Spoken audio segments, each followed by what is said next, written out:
Now, when the first Rotten Tomatoes reviews came out, I knew Rotten Tomatoes shouldn't be taken as some kind of gods of film critics or something, but it still is a pretty good approximation of what the majority of critics seem to think of a production. Now, because of this, I naturally gravitated towards thinking that the film sucked.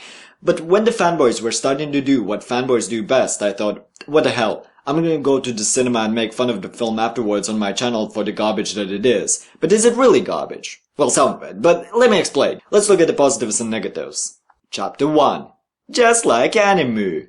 A lot of the film seemed to be very anime-inspired. The whole film felt like an omnibus of a mid-arc and a long-running mediocre show, and guess what? The stuff that they borrowed from anime is the best stuff in the film. We have a colorful, diverse cast of characters with very extreme and easy-to-pick-up characteristics. The sympathetic OP man, the sexy comic relief, the background people, a bunch of villains who all have very distinct motivations, constant flashbacks. A lot of people seem to have problems with just how many flashbacks there were, but I only had problems with one, Katana. Not only was her flashback completely jarring and took me out of the film, but also she was utterly useless to the plot. Her part could have been written out and nothing would change. The villain was a witch who showed parallel realities to the main characters where they're happy if they surrendered, and she also had a brother who had tentacles.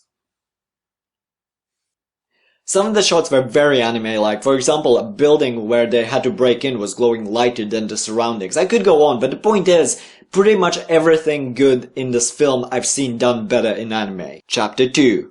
The Joker. The Joker, Mr. J as they call him for the majority of runtime. Well, how should I put this? You know how the film is infamous for its many reshoots? It seriously felt like they got Tommy Wiseau to direct the Joker reshoots. Everything is wrong with the Joker scenes. The acting is pathetic. The tattoos are stupid, and that's an understatement. The music, well, we'll get to it, don't worry about it. The cinematography is like a 16-year-old directed it. The dialogue is cringe to the wall. The whatever the hell this is. Oh, I'm not gonna kill you. Seriously, what the hell is this? Well, whatever it's supposed to be, it's terrible, and I love it. I honest to God wish the whole film was as bad as the Joker scenes. But who cares about the positives? Let's talk about how much the film sucked. Chapter 3.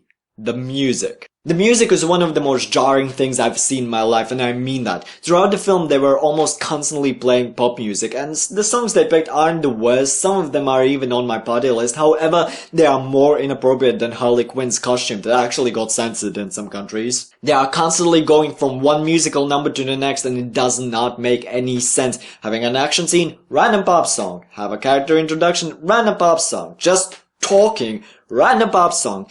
My god, there were so many scenes that were utterly ruined by them just playing random pop songs that were louder than the dialogue. I was constantly asking, what does Seven Nation Army have to do with this scene? What does Queen have to do with this scene? Guess what they're playing during the suit-up scene? Seriously, guess. Who's back again? Yeah, that's right. Why? It makes no sense at all. This is the first time when we see this cast of characters in a live-action film and we hear this in the background. Two Trollapalooza girls go round the outside, round the outside, round the outside. How does this make any sense? This is less than random. It was almost like it was deliberately put there to be as distracting as possible. Who the hell thought this was a good idea? Chapter 4. The Conclusion. This shouldn't have been a film because it doesn't work as a film at all. The edits are obvious as all hell. There's no respect shown towards shot continuity. The pacing is all over the place and every scene feels like its own separate entity. And just like that, with 8 words, I fixed it. Because this production is not a film. It's a bunch of scenes helplessly pushed together, which begs the question, why release it this way? It doesn't work as a film, but it could work in a miniseries format.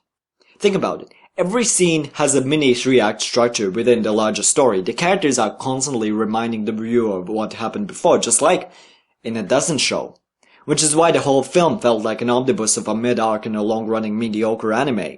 The film is stupid, really stupid, but I had fun while watching it. 6 out of 10. Subscribe to me, follow me on Twitter, thanks.